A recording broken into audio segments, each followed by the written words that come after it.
என் பேரு நாகலட்சுமி. நான் என்ஜிஓ காலனில இருந்து வர்றேன். எனக்கு வந்து சைக்கிள் மட்டும் தெரியும். சைக்கிள் தெரிஞ்சு நான் கொஞ்சம் இவ்வளோ வருஷமா கொஞ்சம் வீட்டில் ஆள் இருக்க போய் கொஞ்சம் அந்த இதோட முக்கியத்துவம் தெரியாமல் நான் வண்டி பழகவே இல்லை. வீட்டில் ஆள் இருந்தாங்களா, சரி நமக்கு ஆள் இருக்கு எதுக்குன்னு விட்டுட்டேன். அப்புறம் பிள்ளைங்களாம் கல்யாணம் ஆகி தம்பி பையெல்லாம் வேலைக்கு போன அப்புறம் தான் இதோட முக்கியத்துவம் என்னன்னு தெரிஞ்சு தம்பி கண்டிப்பாக கற்றுக்கணும்னு சொல்லி வண்டியை வாங்கி கொடுத்து ஆர்ஆர் ஸ்கூட்டி ட்ரைனிங்கில் வந்து என்னை ஜாயின் பண்ணி விட்டுட்டு போயிட்டான். அப்போ கூட எனக்கு மலப்பாக இருந்துச்சு, என்ன செய்ய போகிறோம் கற்றுக்குவோமா அப்படின்னு. அப்புறம் இங்கே வந்த பிறகு அவங்க அந்த தம்பி வந்து நல்லா கான்ஃபிடென்ட்டாக எனக்கு நீங்கள் கற்றுக்குவீங்க அப்படின்னு சொல்லி தைரியம் கொடுத்தாங்க. அதே மாதிரி நான் ஜாயின் பண்ணேன். ஃபஸ்ட்டு டே வந்து பேசிக் கிளாஸ் ஆரம்பித்து எனக்கு கற்றுக் கொடுத்தாங்க. அதில் வந்து வண்டியை பற்றி என்னென்னங்கிறத டீட்டெயில் சொல்லிவிட்டு, ரெண்டாவது வண்டியை வந்து எப்படி நம்ம உருட்டணும் அப்படிங்கிறத வந்து ஹேண்டில் பண்ணாங்க. ரெண்டாவது நாள் வந்து அப்படியே உட்காந்து சொல்லி கொடுத்தாங்க.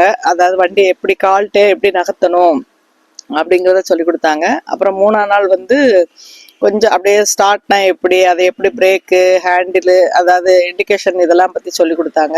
இப்படி ஸ்டெப் பை ஸ்டெப்பாக வந்து ஓரளவுக்கு இப்போ நான் 8 போகிற லெவலில் வந்து நிற்கிறேன். இன்றைக்கி 10ஆம் நாள் பயிற்சி 8 போடுற ட்ரைனிங்கில் வந்து நிற்கிறேன். ஆனால் எனக்கு நல்லா சாட்டிஸ்ஃபைடாக இப்போ நான் டவுன் வரைக்கும் போயிடுறேன் கான்ஃபிடென்ட் லெவலாக. இப்போ எவ்வளோ நாள் மிஸ் பண்ணிட்டோங்கிறது இப்போ எனக்கு நல்லா தெரியுது. இப்போ நான் தைரியமாக எல்லா இடம் போகிறேன் வரேன்.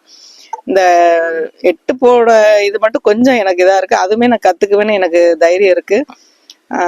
அதனால் மற்றவங்க என்னைய மாதிரி இல்லாமல் நல்லபடியாக எல்லோரும் வந்து இதில் ஜாயின் பண்ணி நீங்களும் கான்ஃபிடென்ட்டாக எல்லா இடமும் தைரியமாக போயிட்டு வாங்க. தேங்க்ஸ். நம்ம ஆர்ஆர் ஸ்கூட்டியில் அப்படி வச்சுக்கோங்க.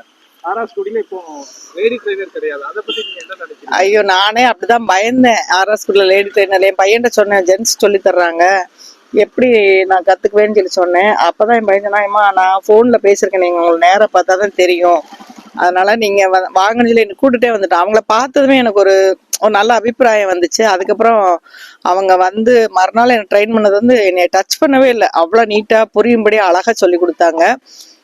உண்மையிலே சொல்கிறேன், ரொம்ப நான் இவ்வளோ நாள் மிஸ் பண்ணிட்டோமேன்னு இப்போ நினைக்கிறேன். ஆனால் அதுக்கு இப்போ நல்லபடியாக எனக்கு நல்லா சொல்லி கொடுத்துட்டாங்க. அதனால மற்றவங்க யாருமே வந்து மணியை யோசிக்காமல் நல்லபடியாக வந்து ஜாயின் பண்ணி நல்லா கற்றுக்காங்க. கான்ஃபிடென்ட்டோட எல்லா இடமும் தைரியமாக லேடிஸ் போயிட்டு வர்றோம். அதுதான் எனக்கு.